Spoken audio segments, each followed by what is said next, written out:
Welcome to Sci-Fi Quest. Thank you for joining me as I discuss Star Trek. Now in this video I will be discussing Picard and a few other Star Trek shows. I'll be referencing TOS whilst discussing other things as well. Now the thing about Star Trek is it's good sci-fi.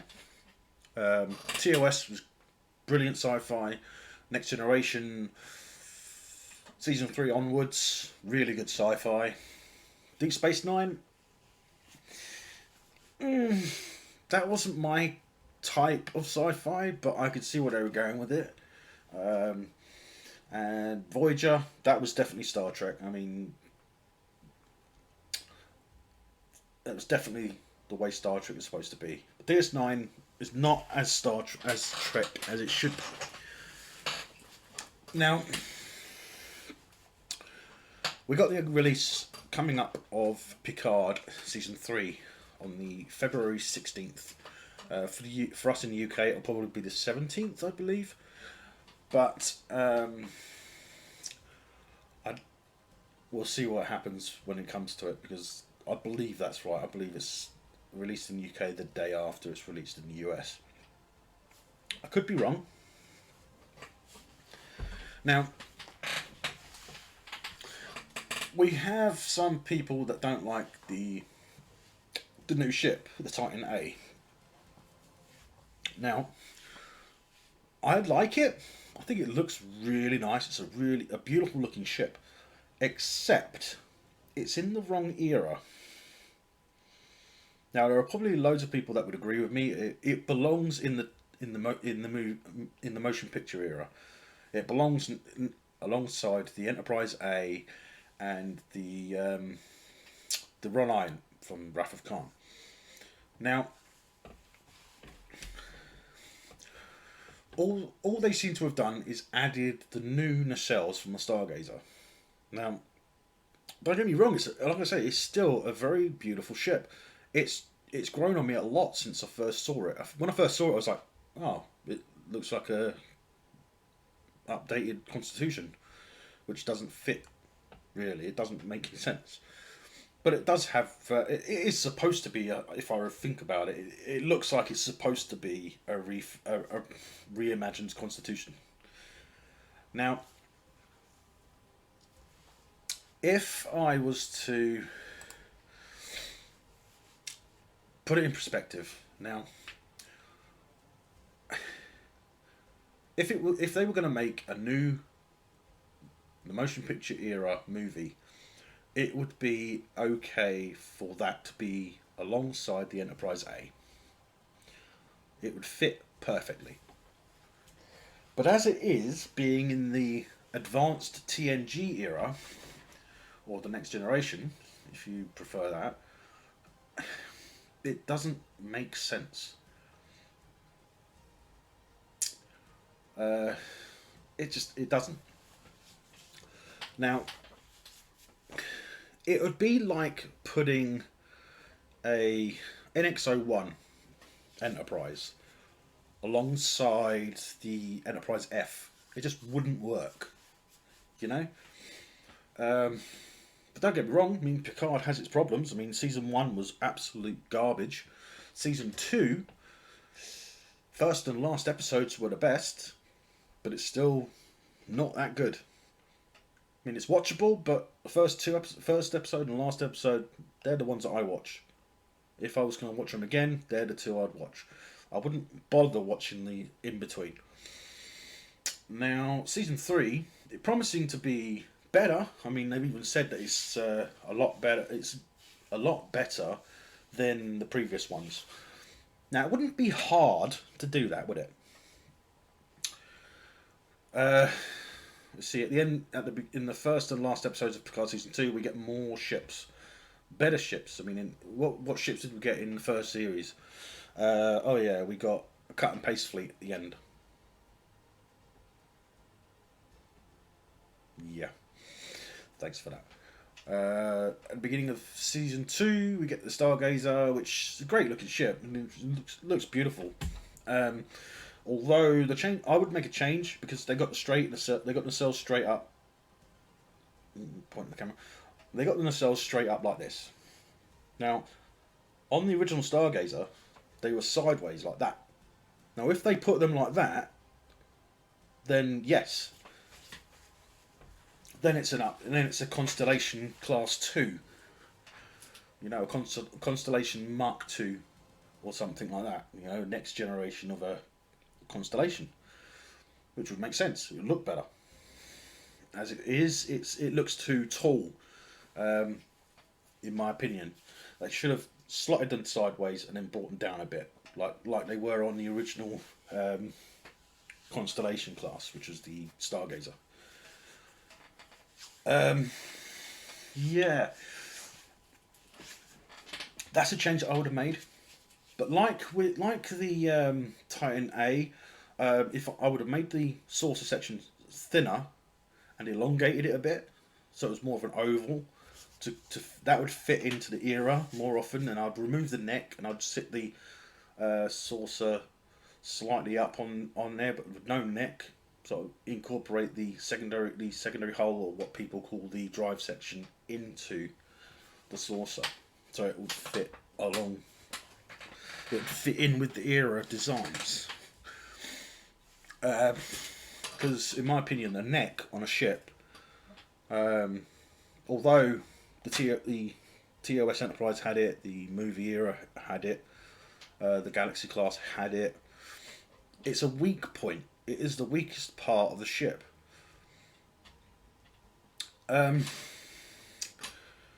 If they had done that with the Titan A, then it would probably look a lot better, and it would fit in perfectly. But as it stands, it just doesn't fit. It's in the wrong era. It needs to be changed. Right. Now I'm going to go into something else now. Right.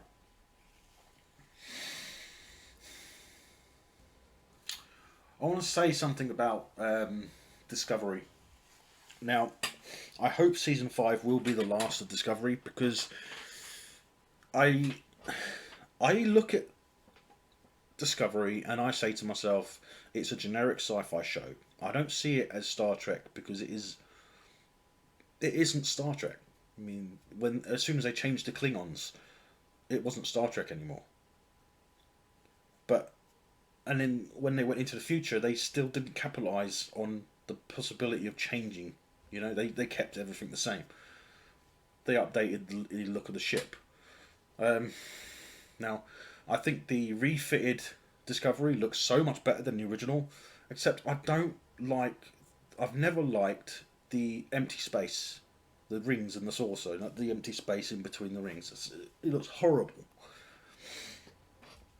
Now, sorry, if they had raised the nacelles and made them shorter, that would have been much better in the first and second series, because it would have been a lot like I can't remember, was it the Sagan class? I can't remember. It was referenced in a previous Star Trek. I can't remember where I saw it, but I believe it was the Sagan class. I might be wrong. Don't quote me on that. But it just doesn't look right. It never has. In the refit for the season 3 onwards, or was it season 4 onwards, looks much better. But I still see it as a generic sci-fi show. I don't see it as Star Trek.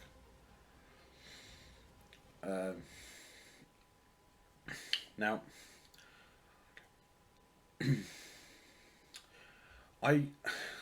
some of the ships that they brought into Discovery in season 3 and 4, they look absolutely terrible. I mean, the Nog.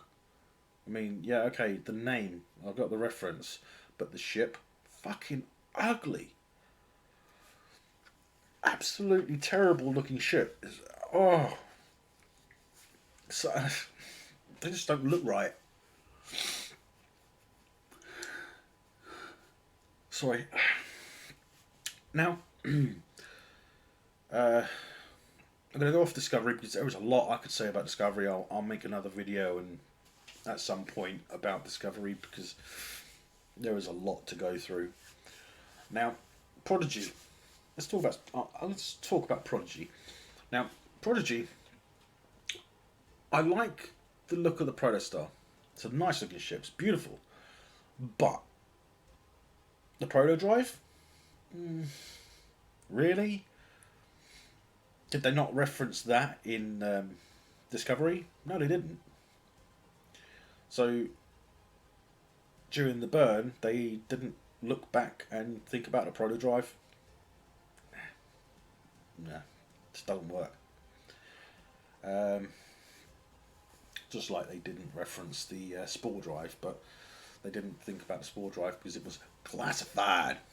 Quotation marks. Now, if I was to talk about Prodigy to a friend of mine who's a Star Trek fan, he isn't really into Prodigy, as far as I know. I think it's the animation style. But it's a good show. I mean, it's a good show. It's an entry level Star Trek if you think about it. It's one for the family. You know, it's to get your kids into Star Trek, and later on they can watch the other stuff. They can watch Strange New Worlds. They can watch Discovery later on. You know, they can watch TOS later on. They can watch. Well, there's no reason why they wouldn't be able to watch TOS straight away anyway. But Prodigy.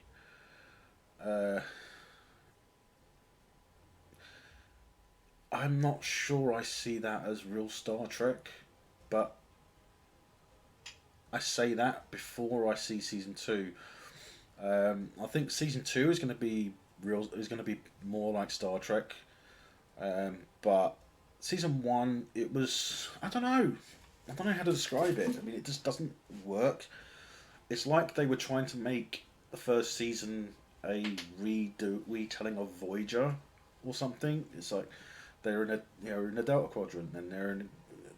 It's just crazy. They're all over the place, and all they did was hit the proto drive for a few minutes. But if they were to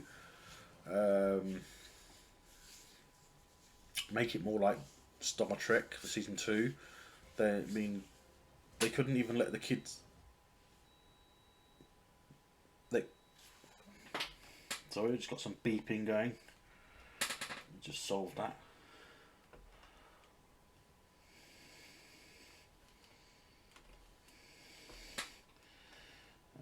Just deal with that here. There we go, done.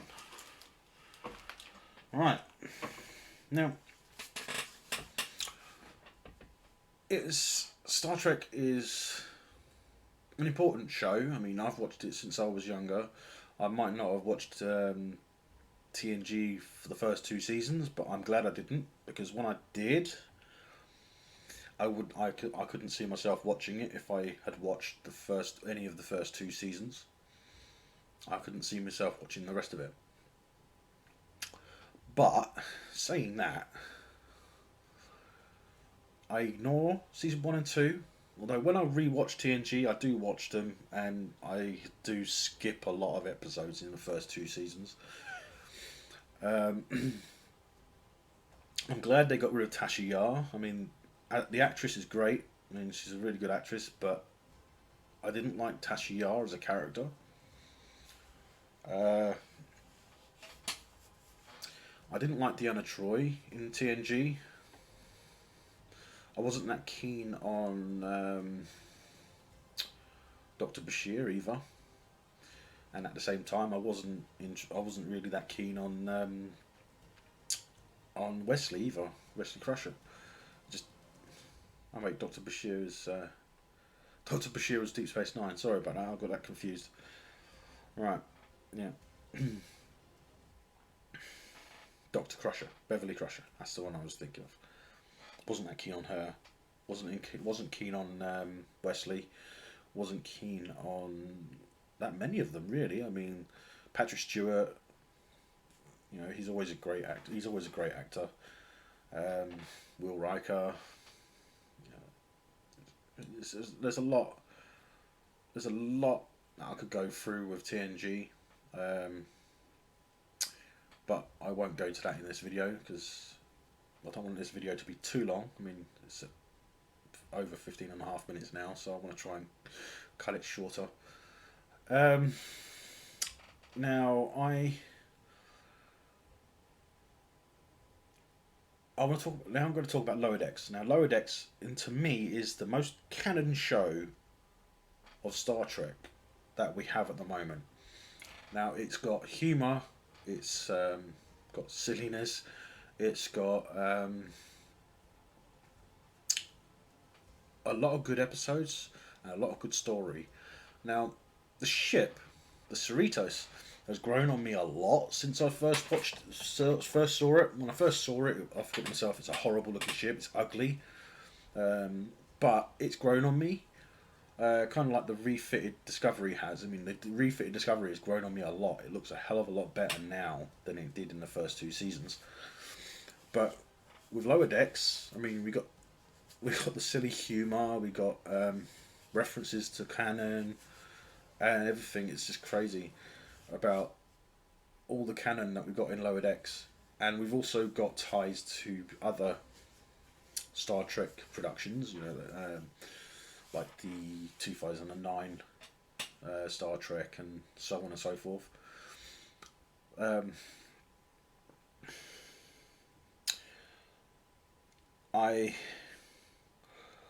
I'll make another video about Lower Decks as well, because obviously there is a lot to talk about. I mean, it is a very good show. What else? What do we have now? Strange New Worlds? Yeah, let's talk about Strange New Worlds. Now, I could go into a detailed video at some point about Strange New Worlds, but I have to figure out what I'm going to say and what I'm going to talk about. So it might be a little while, but I think the visual retcon for the TOS ships, I don't mind the retcon. I mean, I think the Enterprise looks great, but at the same time, at the end of season 1, when we had the Balance of Terror redo, we had Captain Kirk of, I think it was Captain Kirk of the Farragut. Now in TOS era, I think the Farragut was supposed to be a Constitution, so it would have been identical to the Enterprise, which when they changed the Farragut, it's like, well, that's not canon. The Farragut is canon, is not canon in Strange New Worlds. The Enterprise is as canon as a modern Star Trek can be when referencing older shows. Like TOS looked like it did for a reason. It's because that's the best they could do at the time. I mean, we didn't even have the CGI that we have now, so I don't mind the Enterprise looking so different, as long as they can justify it by saying maybe in the years to come it gets damaged, like when Pike gets hurt in that and ends up in that wheelchair and life support thing. Maybe then we can see it in a space dock being refitted, and when it refits, it looks more like the TOS Enterprise. That would be nice, but that's years away. I hope that's what they do, because it would make more sense. However,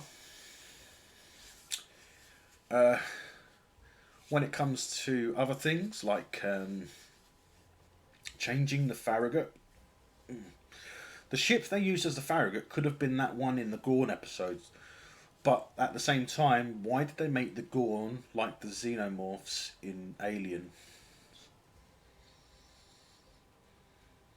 I mean, I can understand the Gorn reptilians, that yes, they would eat other life forms. Yes, the reptiles do, but also there are reptiles that exist in reality that are vegetarians. They only eat fruit. So, I mean, an omnivorous reptile, I can understand that, a Gorn being omnivorous. You know, they eat whatever they can, you know, whatever gets in their way, just like a real reptile will. But when they reference it as being, oh, it bites you, and all of a sudden they burst out of you, it's like, well, hang on a minute, that's like two other franchises. That's like the Alien franchise and Andromeda. In Andromeda, you have the Magog. They bite you, they either eat you, or they bite you and lay their eggs inside you when they bite. So they're like a deadly cross between the Gorn are now a deadly cross between a Gorn, an alien xenomorph, and a Magog from Andromeda. Really? What franchises are you watching that you would reference that as Star Trek? Seriously, the Gorn? Did they not watch TOS? Did they not watch any other Star Trek to see what these aliens are supposed to look like? Really? I don't. Oh man. Seriously, they don't know. They don't know what they're doing. I mean, have they? They've never. They obviously have never watched an episode of TOS. You know, it would be nice if they actually watched them before they started writing the script. You know, it would make sense to them, to us and them then. But obviously they're going to do their own thing, you know. Because even if it's bad Star Trek, people are going to talk about it. I am. Other channels that I watch are. Now, where was I? Strange New Worlds, right. Now, with Strange New Worlds, it has the potential to be a good show, but I'm worried that season 2, especially for the UK, when Paramount Plus first became available in the UK, it was supposed to be to line up with the first episode of Strange New Worlds, but when Strange New Worlds was available on Paramount Plus, it was 6 weeks after the original air date. So in the UK, if we wanted to watch the first episode of season 1 and we didn't have a VPN, well, I don't have a VPN. I don't see why I should need one. But I have other ways of watching things. But without a VPN, logging in as if you're in the United States or somewhere like that, you can't watch it for the first 6 weeks. And episode 1, 6 weeks later. Seriously? What time is Paramount living in to do that to us? I mean, Picard on Amazon, the day later, a day after. You know, it's like Lower Decks. It's on the same day. You know, it's. I could make another video just talking about Paramount and other places doing the same thing. You know, La Brea. I mean, La Brea. I watched season 1 straight away on Paramount Plus, but then when season 2 came out, La Brea season 1 disappeared.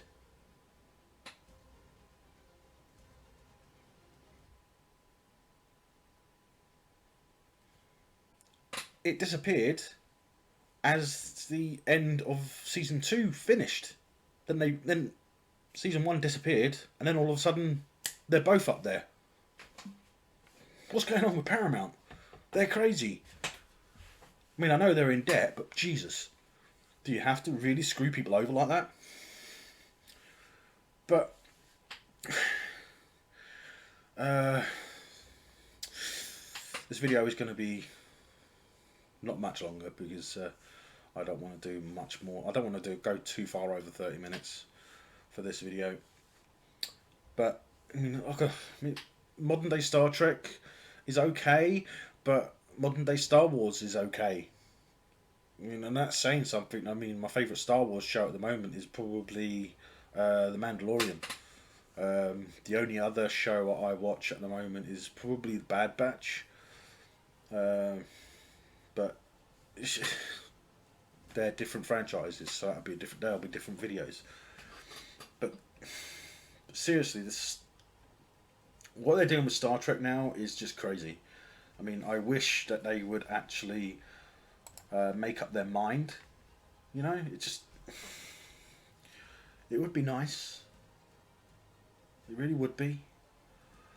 Uh, but hey, I hope you enjoyed watching this video. I will be making another one shortly, and give you a few days. I'll make another one.